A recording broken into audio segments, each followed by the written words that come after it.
અમીર ઘરની એક સુંદર દીકરી, નામ હતું કાવ્યા. ખૂબ શાંત સ્વભાવની. પિતાનું મોટું બિઝનેસ સમગ્ર શહેરમાં. ઘરમાં સુખ સુવિધાઓ બધું હાજર. પણ કાવ્યા દિલથી ખૂબ એકલી. માતાનું બાળપણમાં અવસાન થઈ ગયું. પિતાએ જ તેને ઉછેરી, મોટી કરી. કાવ્યા પિતાને ખૂબ માનતી હતી. એક દિવસ પિતા બોલાવ્યા નજીક. ચહેરા પર ગંભીર ચિંતા દેખાતી. કાવ્યા શાંત રીતે બેઠી સામે. પિતાએ અચાનક નિર્ણય કહી દીધો, તારા લગ્ન નક્કી થઈ ગયા આજે. કાવ્યા આશ્ચર્યથી ઊભી રહી ગઈ. પિતાને પૂછ્યું, છોકરો કોણ છે? પિતાએ ધીમેથી નામ જણાવ્યું, કાકા. કાવ્યા આ સાંભળી કંપી ઉઠી.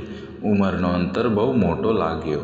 દિલમાં હજારો પ્રશ્નો ઉઠ્યા, પણ પિતાની આંખોમાં આંસુ જોયા. કાવ્યા શાંત થઈ બેઠી રહી. પિતાએ કહ્યું, મારી મજબૂરી સમજ. આ નિર્ણય પાછળ મોટું કારણ છે. હજુ તને કહી શકતો નથી. સમય આવતા બધું સમજાશે. કાવ્યાનું દિલ અંદરથી તૂટી ગયું. રાતભર કાવ્યા ઊંઘી શકી નહીં. આંખોમાં સપનાઓ તૂટતા લાગ્યા. સવારે લગ્નની તૈયારીઓ શરૂ કરી. ઘરમાં સગા સંબંધીઓ આવવા લાગ્યા. ગામમાં ચર્ચા ઝડપથી ફેલાઈ ગઈ. લોકો નિર્ણયથી આશ્ચર્યમાં પડી ગયા. કાવ્યા શાંત ચહેરે બધું કરતી. મનમાં દુઃખનો દરિયો ભરાયો. મહેંદીનો કાર્યક્રમ શરૂ થઈ ગયો. હાથમાં પિતાનું નામ લખાયું. કાવ્યા ફરીથી રડી પડી. શાંતે સખીઓએ તેને સમજાવવાનું શરૂ કર્યું, પણ દિલને શાંતિ મળતી નહોતી. લગ્નનો દિવસ નજીક આવતો રહ્યો. દરેક ક્ષણ ભાર જેવી લાગતી. કાવ્યા ભગવાનને પ્રશ્ન પૂછતી રહી, શા માટે આવી પરીક્ષા આપી મને? મંડપની તૈયારીઓ પૂર્ણ થઈ ગઈ. બધા મહેમાનો ખુશીથી ભરાયા, પણ કાવ્યા અંદરથી ખાલી હતી. લગ્નનો દિવસ આવી ગયો. અંતે કાવ્યા લાલ વસ્ત્રોમાં તૈયાર થઈ. આંખોમાં શાંત દુઃખ છુપાયેલું. પિતા દૂર ઊભા જોઈ રહ્યા. તેમની આંખોમાં આંસુ ભરાયા. કાવ્યા પિતાને જોઈ સમજાઈ ગઈ, આ નિર્ણય પાછળ કંઈ રહસ્ય છે. મંડપ તરફ પગલાં ધીમા પડ્યા. દરેક પગલું ભારે લાગતું. ગામના લોકો નજર રાખી રહ્યા. બધાને આશ્ચર્ય લાગતું. અને સતત બુઢા કાકા મંડપમાં બેઠેલા. ચહેરા પર શાંતિ દેખાતી. કાવ્યા ધીમેથી જઈને બેઠી. લગ્નવિધિ શરૂ થઈ. મંત્રોની અવાજ ગૂંજતો રહ્યો. કાવ્યા શાંત રહી, સાંભળતી રહી. પણ દિલમાં તોફાન ચાલી રહ્યું. 7 ફેરા પૂર્ણ થઈ ગયા. અંતે કાવ્યા હવે તેની પત્ની બની. પણ દિલ હજુ સ્વીકારી રહ્યું નહીં. વિદાયનો સમય આવી ગયો. અંતે પિતાને ગળે લગાવી રડી પડી. પિતાએ આશીર્વાદ આપી કહ્યું, એક દિવસ બધું સમજાશે તને. કાવ્યા સાસરી તરફ નીકળી ગઈ. દિલમાં જાણી ભય લાગણી. આગળ શું થશે ખબર નહોતી. કાવ્યા પહેલીવાર સાસરી પહોંચી. ધીમે મોટું શાંત જૂનું ઘર હતું. ઘરમાં કોઈ ખાસ મહેમાનો અને લોકો નહોતા. માત્ર 2 નોકરો સેવા કરતા. કાવ્યા આશ્ચર્યથી આસપાસ જોતી રહી. આવું ઘર અપેક્ષા નહોતું કર્યું. બુઢો કાકા શાંતે અંદર ગયા. કાવ્યાને રૂમ બતાવી દીધો હતો. રૂમ ખૂબ સાદો લાગતો. અંદર કાવ્યા વિચારી વધુ આશ્ચર્ય થયું. અમીર ઘરની દીકરી હોવા છતાં આવી સાદગી કેમ રાખી નહીં? રાત ધીમે ધીમે આગળ વધતી. કાવ્યા શાંત બારી પાસે બેઠી. ચાંદની અંદર સુધી આવી રહી. દિલમાં જાણી ભય લાગણી હતી. એ સમયે કાકા રૂમમાં આવ્યા. હાથમાં ગરમ દૂધ લઈને આવ્યા. કાવ્યા વધુ આશ્ચર્યમાં પડી ગઈ. કાકા પ્રેમથી વાત કરતા કહ્યું, તમે ડરવાની જરૂર નથી. આ ઘર હવે તારો પોતાનું. કાવ્યા શાંત સાંભળતી રહી, પણ મનમાં પ્રશ્નો વધી ગયા. આ લગ્ન પાછળ રહસ્ય લાગતું. બીજા દિવસે સવાર થઈ. શાંતે કાવ્યા વહેલી સવારે ઉઠી. ઘરમાં અજાણી શાંતિ લાગી. કાકા મંદિર તરફ ચાલ્યા ગયા. કાવ્યા પાછળથી ધીમે પહોંચી ગઈ. કાકા ભગવાન સામે રડી રહ્યા. આ દ્રશ્ય જોઈ કાવ્યા ચોંકી.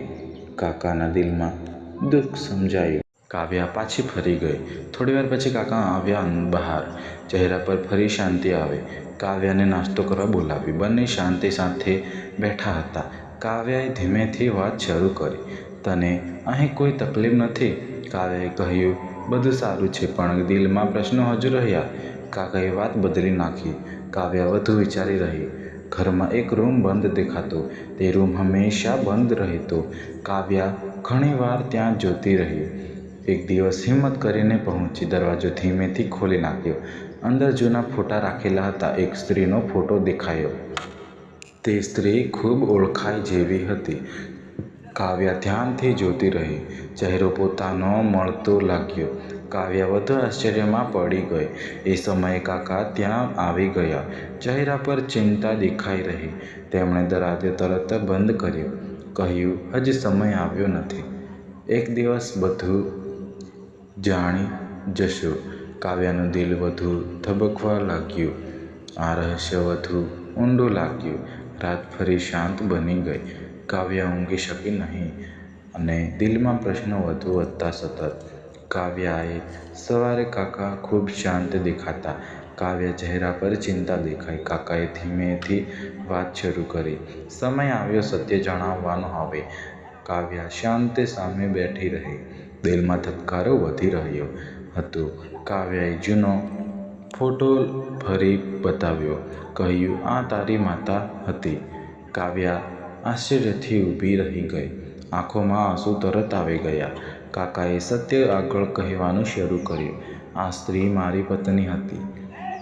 તારા જન્મ પહેલાં છોડી ગઈ. તે સમયે મોટો સંકટ આવ્યો. શત્રુઓ અમારી પાછળ લાગેલા હતા. તારી માતાને બચાવવાનો પ્રયાસ કર્યો પણ નસીબે સાથ આપ્યો નહોતો. મૃત્યુ પહેલાં મને વચન અપાવ્યું, કાવ્યાએ હંમેશા બચાવજો કાવ્યાને. તમે તેથી દૂરથી ધ્યાન રાખતો રહ્યો. તારા પિતાને મદદ કરતો રહ્યો પણ ઓળખ ક્યારેય બતાવી નહોતી. સમય પસાર થતો રહ્યો. શાંતે શત્રુઓ હજુ શોધતા રહ્યા સતત. તારા પિતાને ખતરો વધતો રહ્યો. તેથી આ નિર્ણય લેવો પડ્યો. લગ્નનું નાટક કરવું જરૂરી હતું. સમાજ સામે બચાવ માટે કર્યું. કાવ્યા આ સાંભળી રડી પડી. બધું હવે સમજવા લાગ્યું ધીમે. પણ એક પ્રશ્ન હજુ બાકી. આગળ શું થશે હવે મારા સાથે? કાવ્યાએ ધીમેથી હાથ પકડ્યો. કહ્યું, હવે અંતિમ સત્ય સાંભળ. મારો સમય હવે ઓછો રહ્યો. મારી બીમારી ગંભીર બની ગઈ. મારે તને સુરક્ષિત રાખવું હતું. મારી સંપત્તિ તારા નામે કરાવી દીધી. આ લગ્નથી શક્ય બની ગયું. હવે તું સંપૂર્ણ સુરક્ષિત રહેશે. કાવ્યા આંખોમાં આંસુ લઈને બેઠી. દિલમાં પ્રેમ અને માન વધ્યું પણ ડર હજુ બાકી રહ્યો. આગળ શું બનશે સમજ નહોતું. એ સમયે બહાર અવાજ આવ્યો. કોઈ દરવાજા પર જોરથી આવ્યો. નોકર દોડતો અંદર આવ્યો.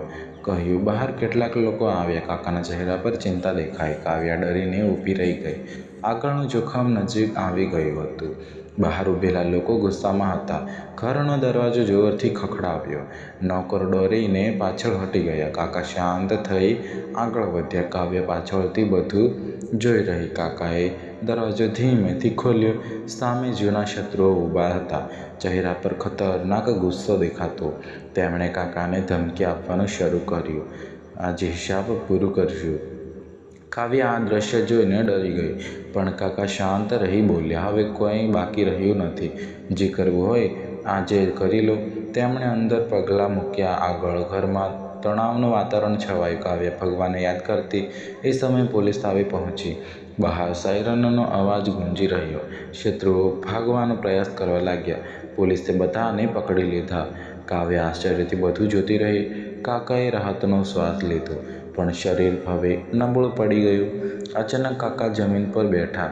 કાવ્યા દોડી તેમણે સંભાળવા આવી. કાકાએ ધીમેથી હાથ પકડ્યો. કહ્યું, હવે ડરવાની જરૂર નથી. મારું વચન આજે પૂર્ણ થયું. તને હવે કોઈ ખતરો નથી. કાવ્યાની આંખોમાં આંસુ વહ્યા. કાકાનો શ્વાસ ધીમો થતો રહ્યો. ઘરમાં શાંત વાતાવરણ થઈ ગયું. કાકાએ છેલ્લી વાત કહી ધીમે, હું તારો સાચો રક્ષક હતો. તારી માતાનો આપેલો વચન સાચવ્યો. કાવ્યા રડીને ગળે લાગી અને કાકાનો શ્વાસ બંધ થઈ ગયો. ઘરમાં શાંતિ છવાઈ ગઈ. પોલીસે બધું સંભાળી લીધું. થોડી વાર પછી વકીલ ત્યાં આવ્યા. હાથમાં એક ફાઇલ લઈને આવ્યા. કાવ્યાએ આગળ બેસવા કહ્યું. વસિયતનો કાગળ વાંચવાનું શરૂ કર્યું. બધી સંપત્તિ કાવ્યાના નામે થઈ ગઈ. સાથે એક પત્ર પણ આપ્યો. પત્રમાં છેલ્લું સત્ય લખેલું, હું તારો સાચો દાદા હતો. તને બચાવવા લગ્નનું નાટક કર્યું. સમાજથી સુરક્ષિત રાખવા જરૂરી હતું. કાવ્યા આ વાંચીને રડી પડી. દાદાનો પ્રેમ સમજાઈ ગયો. અંતે ગામના લોકો સત્ય જાણ્યા. બધાની આંખોમાં આંસુ આવી ગયા. કાવ્યા હવે એકલી રહી શાંત, પણ દિલમાં દાદાનો આશીર્વાદ રહ્યો. તે દિવસે નવી શરૂઆત થઈ. કાવ્યાએ જીવન આગળ વધારવાનું નક્કી કર્યું. દાદાના નામે ટ્રસ્ટ શરૂ કર્યું. ગરીબ બાળકોને સહારો આપવાનું શરૂ કર્યું. ગામમાં ખુશીઓ ફરી આવી. કાવ્યા હવે મજબૂત બની ગઈ. દાદાનું સપનું પૂર્ણ કરવા લાગી. આ પ્રેમની સાચી જીત બની જે કોઈ બધું ગામ ચોંકી ગયું. અંતે